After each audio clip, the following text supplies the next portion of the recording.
Venezuela, Cuba e Moçambique acumulam dívidas de mais de 2 bilhões de reais em empréstimos concedidos no Brasil pelo BNDES.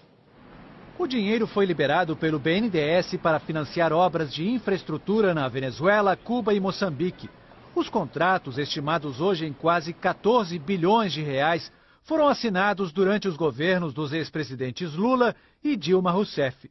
As parcelas das dívidas em atraso somam 2 bilhões e 300 milhões de reais, segundo reportagem do jornal O Estado de São Paulo, informação confirmada pelo banco ao Jornal Nacional. Essas operações funcionam da seguinte maneira: o BNDES desembolsa recursos no Brasil em reais para a empresa brasileira responsável pela obra ou pela exportação de bens e serviços ao país estrangeiro. Quem paga o financiamento com juros em dólares é o país que ganhou o empréstimo. A Venezuela recebeu dinheiro para construir uma usina, um estaleiro e o metrô de Caracas. Cuba modernizou o porto de Mariel e Moçambique investiu no aeroporto e numa hidrelétrica.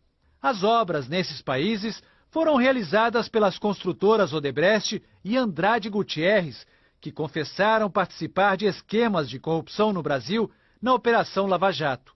Moçambique começou a atrasar as parcelas em 2016 e já deve 456 milhões de reais em valores atualizados. Cuba, 232 milhões. A Venezuela tem a maior dívida, 1 bilhão e 600 milhões de reais. Os empréstimos a esses países estão cobertos pelo Fundo de Garantia à Exportação, vinculado ao Tesouro Nacional. Mas como as perdas não estavam previstas no orçamento, o governo brasileiro teve que retirar no ano passado 1 bilhão e 300 milhões de reais do Fundo de Amparo ao Trabalhador para devolver ao BNDES.